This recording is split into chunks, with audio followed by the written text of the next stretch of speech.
Alors aujourd'hui, on va parler échauffement. Pourquoi devrait-on s'échauffer avant chaque séance? Pourquoi on ne pourrait pas directement commencer notre session avec l'exercice le plus difficile qu'on doit faire et ne pas perdre ainsi 10 minutes à faire quelques mouvements faciles, un peu trop que certaines personnes pourraient penser d'inutiles, faire quelques étirements, quelques mouvements animaux, des trucs comme ça, un peu à la con comme certaines personnes pourraient le penser. Laisse-moi te dire que si tu as ce mode de pensée, tu vas tôt ou tard aller droit vers une blessure bête que tu aurais pu grandement éviter. Euh, L'échauffement a une place importante dans l'entraînement. Toute personne censée te dira qu'avant une bonne session d'entraînement, il faut s'échauffer et bien s'échauffer. C'est comme un entraînement, comme une routine. Elle peut être toujours optimisée. L'échauffement, je le vois comme ça aussi. Il peut toujours être amélioré et optimisé pour ensuite augmenter tes performances, exploser, faire vraiment une excellente session. Donc déjà, on va voir à quoi ça sert, quels sont les bénéfices de l'échauffement. Donc déjà, tu l'auras deviné, il y aura un côté préventif des blessures. En t'échauffant, tu t'éviteras des blessures bêtes que tu aurais pu grandement éviter. Tu sais, tes muscles, c'est un peu comme une tranche de mozzarella. Si tu prends une tranche de mozzarella que tu sors du frigidaire, toute froide et tout, tu t'amuses à l'étirer comme ça. Qu'est-ce qui va se passer? À un moment donné, elle va commencer à s'effilocher, puis elle va se rompre. Mais si tu prends cette même tranche de mozzarella, que tu la mets quelques secondes au micro-ondes et que tu fais exactement la même chose, tu l'étires. Là, elle ne va pas se casser. Ce qu'elle va faire, elle va être beaucoup plus extensible et beaucoup plus souple. Et elle ne se brisera pas. Tes muscles, c'est un peu la même chose. Quand ils ne sont pas réchauffés, quand ils sont à une température assez froide, les cellules musculaires ont plus de chances de se briser, de se casser, si elles sont trop étirées, trop violemment.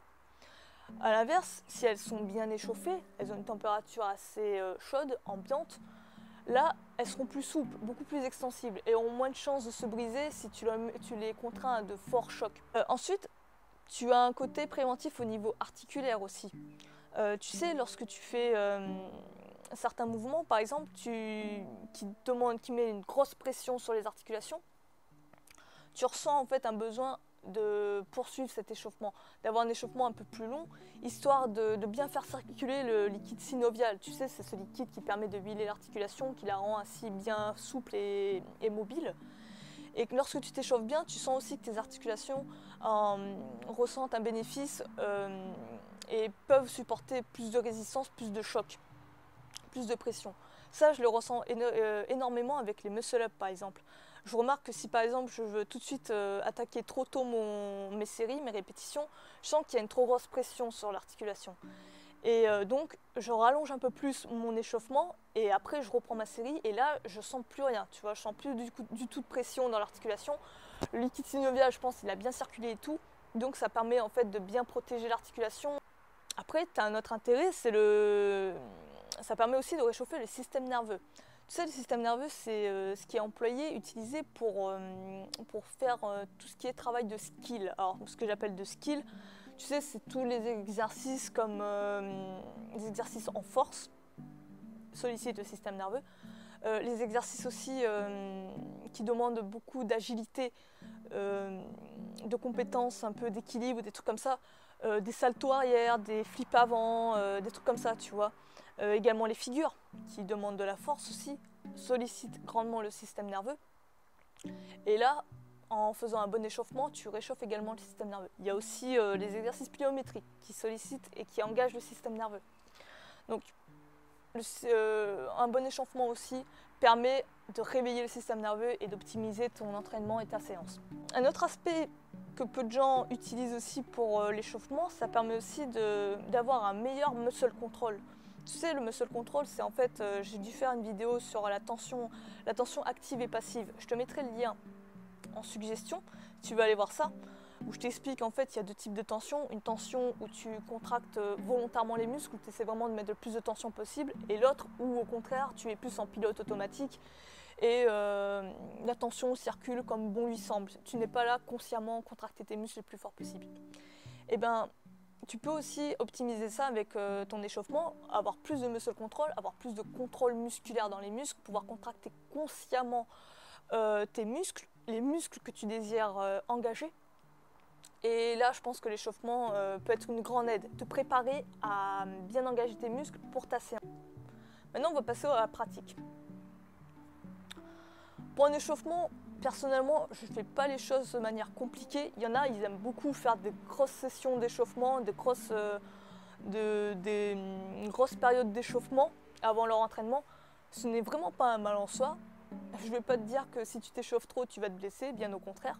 Mais après, je trouve que ça bouffe un peu de ton temps. Moi, j'aime bien plus directement attaquer dur, tu vois, attaquer le cœur de ma séance, passer de l'échauffement, mais pas y passer non plus trop de temps. Donc, je fais deux types d'échauffement en fait. Il y en a un qui sera plus long et l'autre beaucoup plus rapide. Donc, je te fais la description du premier qui est plus long. Donc déjà, ce que je fais, je commence toujours par des exercices en fait de mobilité, comment on appelle ça, de rotation des articulations, c'est exercice de mobilité. Hein. Tu sais, enrouler les épaules, bouger les articulations d'un côté, de l'autre et tout. Je commence toujours par ça. Je ne fais pas tout le corps, parce que j'aime bien travailler en half body, c'est-à-dire qu'un jour je travaille le haut du corps, le deuxième jour je travaille les jambes. Donc ce que je vais faire, c'est que je vais travailler essentiellement la mobilité du haut du corps quand je fais le haut du corps et le bas du corps quand je fais les jambes. Je peux également inclure des mouvements animaux. Donc les mouvements animaux, tu sais, c'est des mouvements un peu quadrupédiques ou bipédiques qui imitent le déplacement des animaux. Je pense que tu as dû voir ça, tu sais, c'est des trucs un peu à la Ido Portal. Je ne sais pas si tu connais, une excellente chaîne d'ailleurs.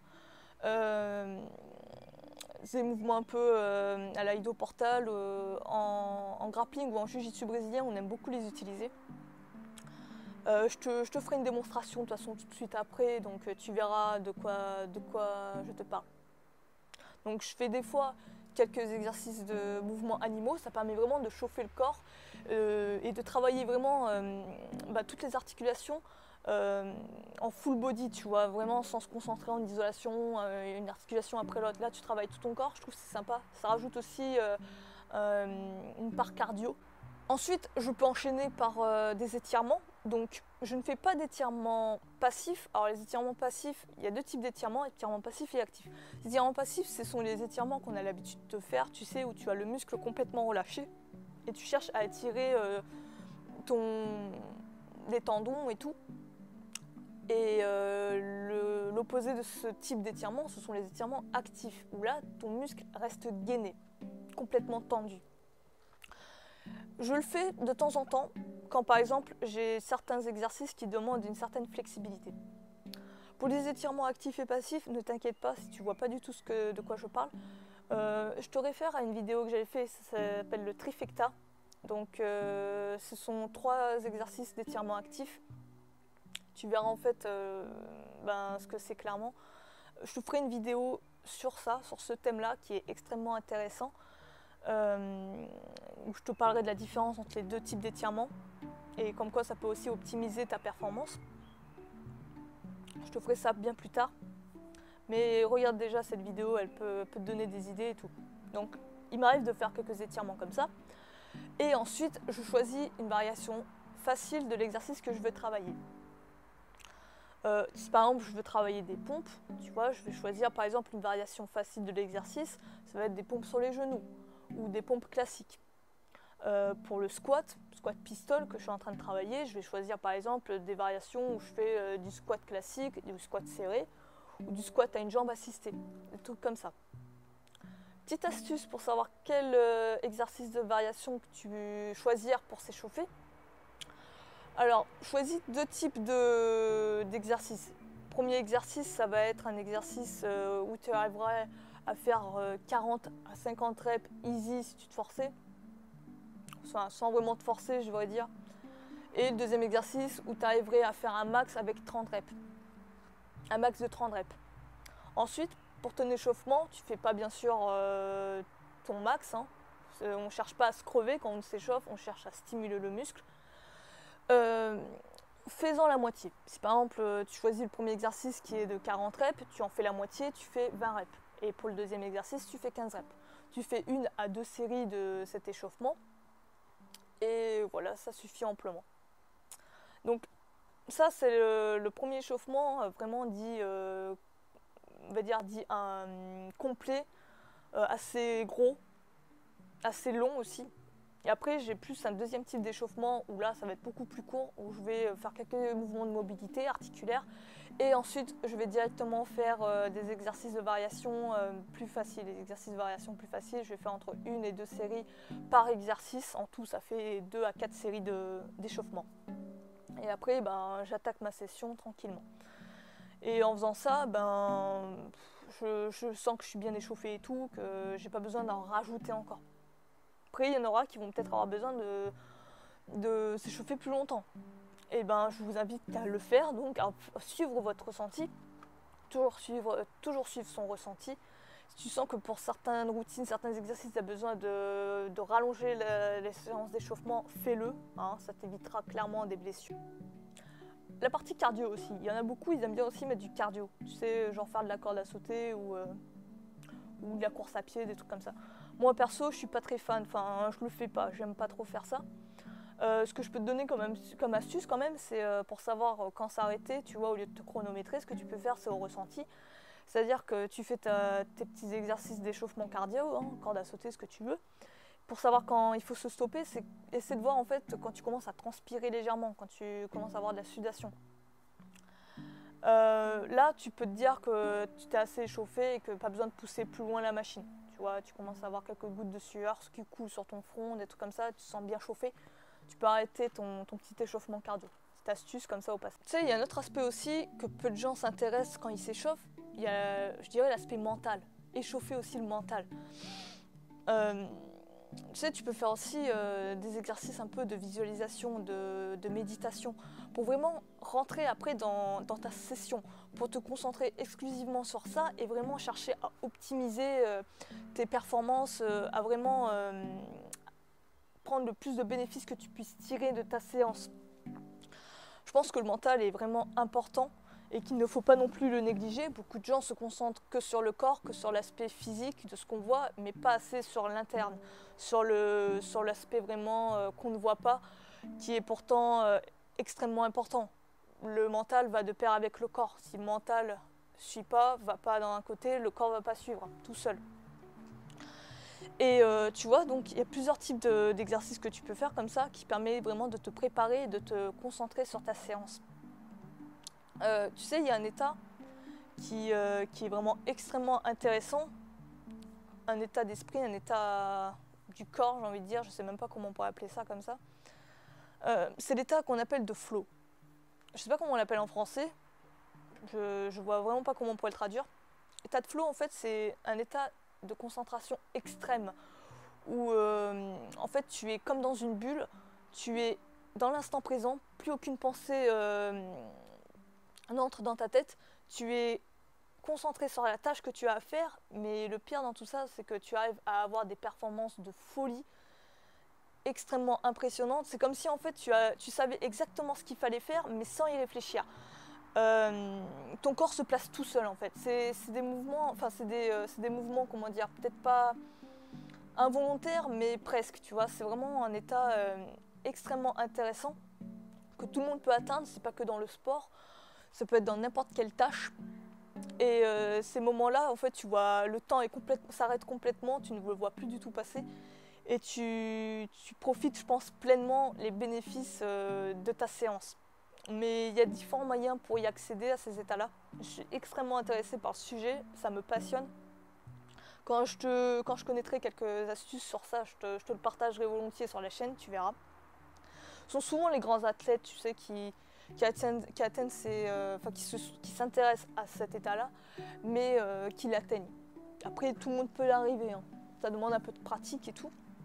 Mais voilà, là, je dirais que c'est vraiment concentration extrême et vraiment un échauffement optimal de l'esprit et bien sûr du corps. Pour conclure, on va dire que pour moi, l'échauffement, c'est un peu comme quand tu te lèves le matin. Tu sais, si tu te lèves le matin de bonne humeur et tout, que tu es en forme et tout, en général, le reste de ta journée va très bien se passer. Il va pas t'arriver des trucs un peu chiants ou des trucs comme ça. Tout va se dérouler comme sur des roulettes. Séance d'entraînement, je dirais que c'est un peu pareil. Si tu fais un bon échauffement, que tu te mets vraiment dedans, que tu arrives vraiment à préparer ça, à être à fond dedans, tu vas te rendre compte que tu vas voir que ta séance va très bien se passer, que tu vas vraiment profiter pleinement des exercices, bien les exécuter, être vraiment dans le bain et apprécier cette séance. Après, c'est que mon avis, hein. N'hésite pas à me le dire en commentaire, ce que t'en penses toi. Qu'est-ce que pour toi une bonne séance d'échauffement? Une bonne séance, c'est pas vraiment une séance, mais un bon échauffement. Je vais te faire tout de suite une démonstration pour que tu vois clairement à quoi ça ressemble mon échauffement. Et je t'invite à t'en inspirer si le cœur t'en dit. Et sur ce, moi je te dis à la prochaine et ciao.